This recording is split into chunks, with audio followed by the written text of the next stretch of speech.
Fitnah sejarah terhadap tokoh sufi Syekh Siti Jenar.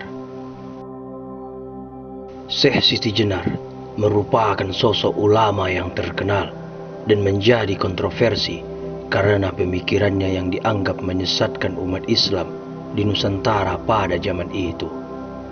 Dalam banyak referensi, nama dari Syekh Siti Jenar banyak sekali julukan yang melekat pada tokoh sufi ini.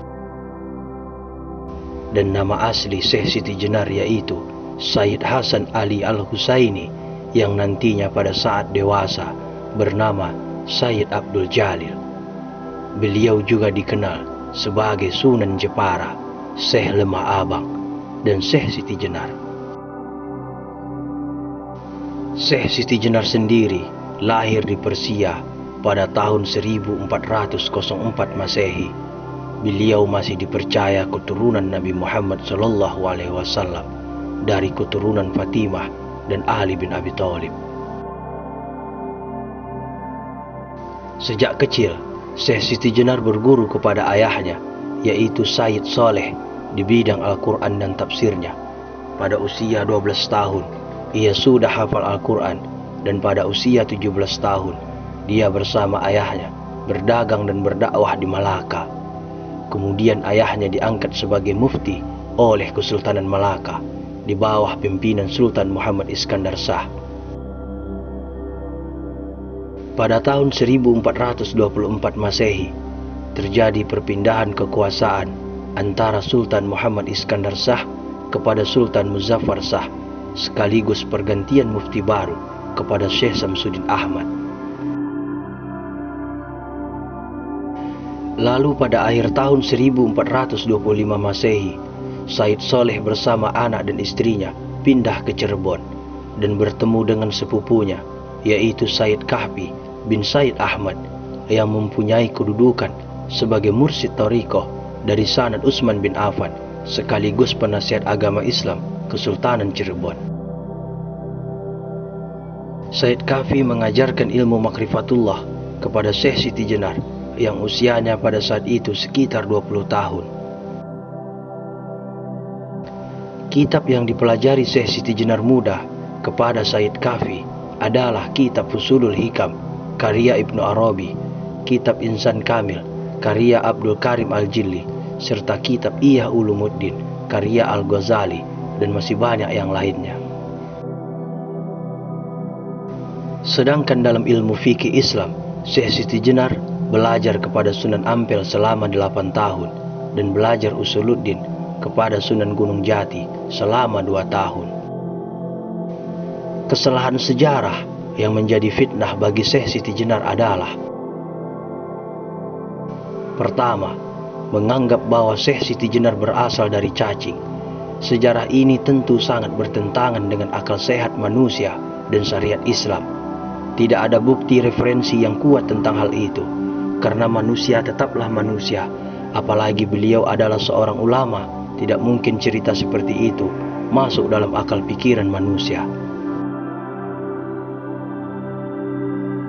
Kedua, ajaran manunggaling Kawula Gusti yang dikenal sebagai ajaran yang sesat.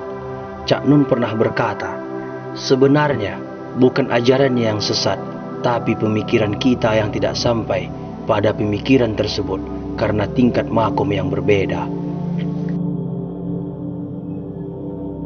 Dari hal inilah para wali songo tidak setuju kepada Syekh Siti Jenar karena mengajarkan ilmu makrifat yang tidak bisa dikonsumsi oleh sembarangan orang, karena bisa menimbulkan salah tafsir terhadap ajaran tersebut sehingga bisa merusak penyebaran agama Islam di Nusantara pada saat itu. Ketiga, dalam beberapa buku diceritakan bahwa Syekh Siti Jenar meninggalkan sholat, puasa Ramadan, sholat Jumat, haji, dan sebagainya. Syekh Burhanpuri dalam Risalah Burhanpuri halaman 19 membantahnya. Ia berkata, saya berguru kepada Syekh Siti Jenar selama 9 tahun dan saya melihat dengan mata kepala saya sendiri bahwa dia adalah pengamal syariat Islam sejati.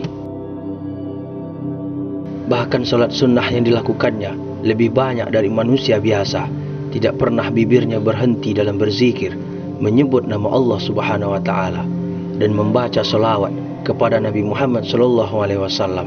Tidak pernah putus puasa Daud, puasa Senin Kamis, dan meninggalkan salat Jumat. Keempat, meninggalnya Syekh Siti Jenar dengan hukuman mati oleh para wali songo merupakan cerita fiktif yang ditambahi agar menjadi dahsyat dan menarik ceritanya, karena tidak ada referensi yang kuat yang menyebutkan hukuman mati kepada Syekh Siti Jenar. Berdasarkan riwayat para habaib, ulama, kiai yang ilmunya terpercaya, mengatakan bahwa Syekh Siti Jenar wafat di pengimaman Masjid Agung Cirebon dalam keadaan bersujud pada waktu melaksanakan sholat tahajud, dan para santri baru mengetahuinya saat akan melaksanakan sholat subuh.